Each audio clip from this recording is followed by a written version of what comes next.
Sir diabetes ఉన్న వాళ్ళలో మేము డయాబెటీస్ అటాక్ అవ్వనప్పుడు టైమింగ్ ఎక్కువ ఉండేది, ఎక్కువసేపు చేస్తూ ఉన్నాము శృంగారంలో పార్టిసిపేషన్ అనేది. కానీ ఇప్పుడు డయాబెటీస్ అటాక్ అయిన తర్వాత ఈ మెడిసిన్స్ వాడుతున్న తర్వాత మా సామర్థ్యం తగ్గింది అని చెప్పేసి అంటుంటారు. ఇది డయాబెటీస్కి అదేవిధంగా ఈ టైమింగ్కి ఇంటర్లింక్ ఏంటి అసలు? డయాబెటీస్ ఉన్న వాళ్ళకు డెఫినెట్లీ అంగస్తంభన ప్రాబ్లం కూడా వస్తుంది. ఎక్కువసేపు చేయలేకపోతున్నామనే ఒక ఒక కంప్లైంట్ కూడా వస్తుంది.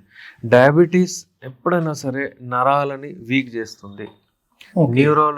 న్యూరోజెనిక్ ఈడీ వస్తుంది. ఈడీలో కూడా డిఫరెంట్ టైప్స్ ఉంటాయి. ఇలా నేను చెప్పేది న్యూరోజెనిక్ ఈడీ. యూజువల్లీ డయాబెటీస్ ఉన్న వాళ్ళు సఫర్ అయ్యేది అదే. ఇప్పుడు నా దగ్గర వచ్చి పేషెంట్ నాకు అసలు అంగం లేదు సార్, తొందరగా అయిపోతుంది, అంగం గట్టిగా పడట్లేదు, ఎక్కువసేపు చేయలేకపోతున్నానంటే నీకు షుగర్ ఉందా అడుగుతాను ఫస్ట్. ఎందుకంటే అదొక క్వశ్చన్ నార్మల్.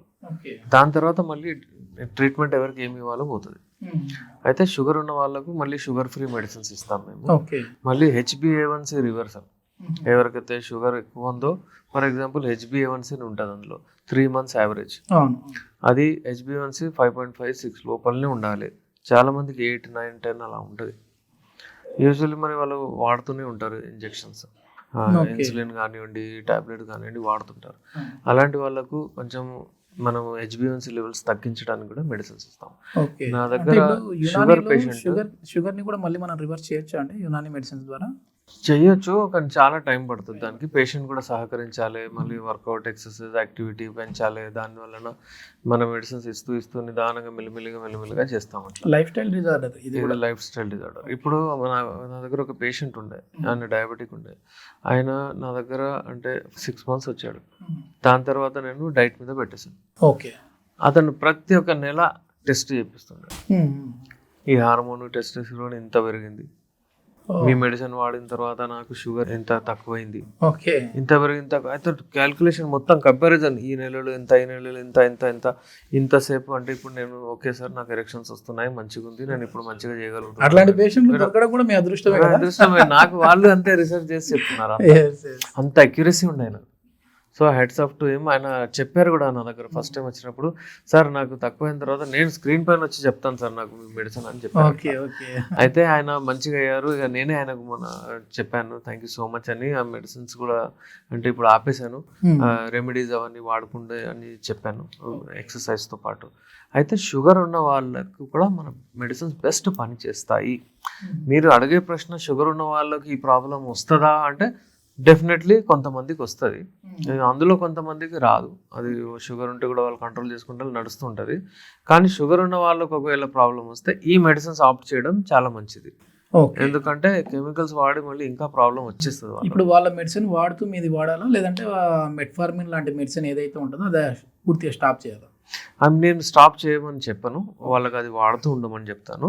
దాంతోపాటు నా మెడిసిన్స్ ఇస్తాను. మళ్ళీ ఎవ్రీ 1 month 2 monthsకి ఒకసారి HbA1c టెస్ట్ చేయించి చూసి ఒకవేళ తగ్గిపోతే మళ్ళీ ఆ medicines under the guidance of endocrinologist ఎక్కడైతే చూపిస్తున్నారో ఆయన ఒకవేళ అది తగ్గించమని చెప్తాను అంతే.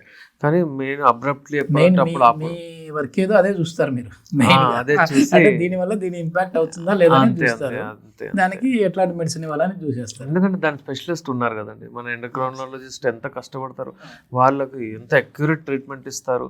న్యూరో ఫిజిషియన్స్ వండర్ఫుల్ అండి, వాళ్ళు చూసే విధానం అన్ని మేమే చూస్తూ ఉంటే తప్పు, అది కాదు. అందుకే ఏంటంటే ఇప్పుడు నేను ఇందులోనే మొత్తం జీవితం మొత్తం ఇందులోనే ఈ కేసెస్లోనే పెడుతున్నాను. అయితే ఒకరికొకరికి మనం రెస్పెక్ట్ ఇచ్చుకుంటేనే బాగుంటుంది. ఇప్పుడు డయాబెటీస్ ఉన్న వాళ్ళలో ఈ న్యూరో ప్రాబ్లమ్స్ కూడా ఎక్కువ వస్తూ ఉంటాయి కదా, సో మీ మెడిసిన్ వాడిన తర్వాత మాకు ఈ న్యూరో ప్రాబ్లం కూడా తగ్గిందన్న వాళ్ళు ఉన్నారా సార్? చెప్తారు, నమ్నెస్ పోతుంది, మంటలు పోతాయి, అరికాల్లో నొప్పులు ఉంటాయి అంటారు. అదంతా తగ్గిపోయాయి మనం మెడిసిన్స్తో అని చెప్తారు. మనకు వస్తుంది రెస్పాన్స్. ఎందుకంటే మనము నర్వ్స్ ఏవైతే ఉంటాయో బాడీలో, బ్రెయిన్ నర్వ్స్, ఈ నర్వస్ సిస్టమ్కి మనం డెవలప్మెంట్ చేయడానికి మెడిసిన్స్ ఇస్తాము.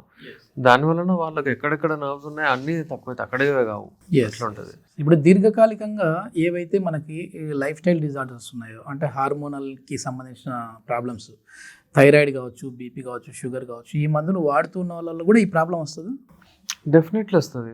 కొన్ని మెడిసిన్స్తో కూడా వస్తుంది. బీపీ, షుగర్ ఉన్న వాళ్ళకు వాళ్ళు ఏదైతే టాబ్లెట్స్ వాడతారో దాని వలన కూడా లైంగిక సమస్యలు వచ్చే ఛాన్సెస్ ఉంటాయి, దాని సైడ్ ఎఫెక్ట్స్ కూడా ఉంటాయి. కానీ ఏంటంటే ఏం చేయలేము.